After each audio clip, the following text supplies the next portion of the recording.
आप सभी माताओं और बहनों को चौथ व्रत की हार्दिक शुभकामनाएं। माताओं और बहनों, आज मैं आप सभी को चौथ व्रत की चमत्कारी कथा सुनाने जा रही हूँ। यह व्रत भाद्रपद चतुर्थी पर सुनी जाती है और की जाती है, जो हर संकट को पल में हर लेती है। एक बार सुने तो जीवन भर आशीर्वाद की वर्षा होती है और आपके संतान की आयु लंबी होती है। तो चलिए दोस्तों, इस कथा को शुरू करते हैं। एक समय की बात है, एक सेठ सेठानी का घर था, जिसमें उनके साथ उनका बेटा और बहू भी रहते थे। बहू का नियम था कि वह पहले सबको भोजन कराती थी, फिर स्वयं करती थी।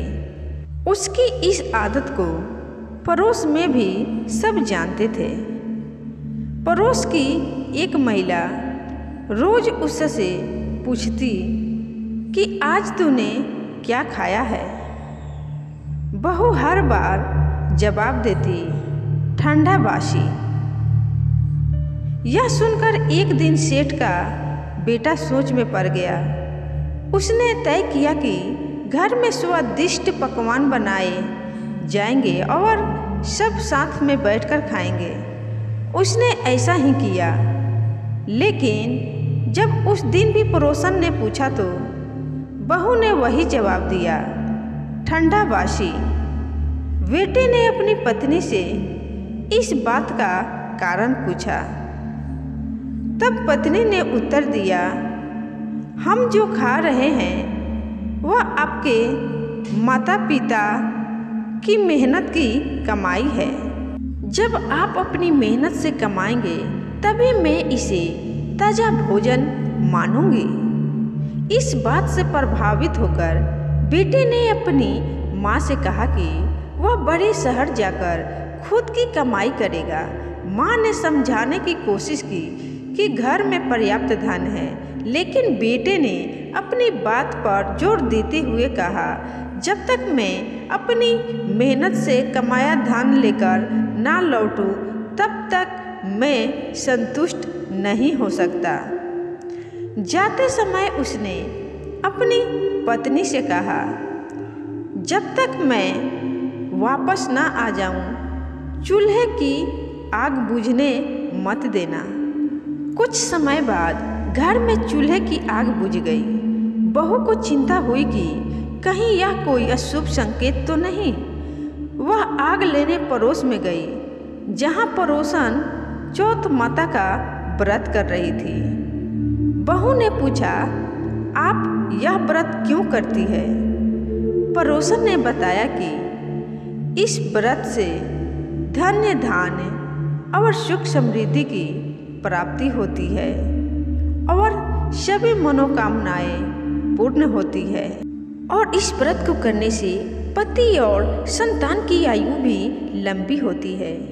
यह जानकर सेठ की बहू ने भी चौथ माता का व्रत करना शुरू कर दिया। उसने दीवार पर चौथ माता का चित्र बनाया और घी गुड़ का चूरमा बनाकर चंद्रमा को अर्घ्य देकर व्रत पूरा किया। उसने पूरे विश्वास और श्रद्धा के साथ यह व्रत कई दिनों तक किया। चौथ माता की कृपा से उसके पति को एक दिन सपना आया। सपने में चौथ माता ने कहा, तेरी पत्नी तुझे बहुत याद कर रही है। घर लौट जा और दुकान खोलकर कंकु केसर का व्यापार शुरू कर, तेरा भाग्य खुल जाएगा। पति ने चौथ माता की बात मानी और उसने दुकान खोलकर मेहनत से धन कमाया। जब वह धन लेकर घर लौट रहा था तो रास्ते में एक विशाल नाग रास्ता रोककर खड़ा हो गया।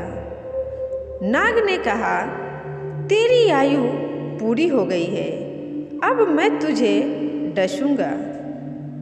पति ने नाग से विनती की कि मुझे एक बार घर जाकर अपनी पत्नी से मिल लेने दो, फिर मैं लौट कर आऊँगा तो आप मुझे डस लेना।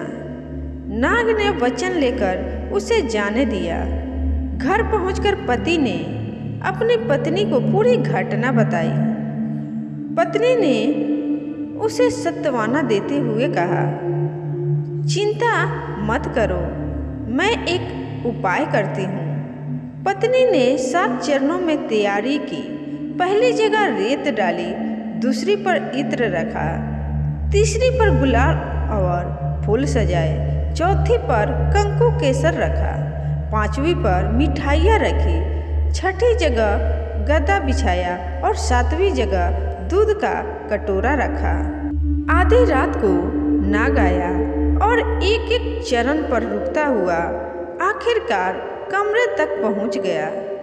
हर चरण पर वह आराम करता और कहता, बहुत मान सम्मान मिला, पर मैं वचन निभाने आया हूँ। जब नाग 7वें चरण पर पहुंचा तो चौथ माता गणेश जी और चंद्रमा जी ने सेठ के बेटे की रक्षा करने का निश्चय किया। चंद्रमा ने उजाला किया, चौथ माता ढाल बनकर खड़ी हो गई और गणेश जी ने तलवार से नाग का अंत कर दिया। सुबह जब सबने यह दृश्य देखा तो वे हैरान रह गए। मरा हुआ नाग पास में तलवार और ढाल देखकर सबने समझा कि यह चौथ माता की कृपा का परिणाम है। पति पत्नी ने चौथ माता का आभार व्यक्त किया और दोनों सब परिवार खुशी खुशी रहने लगे।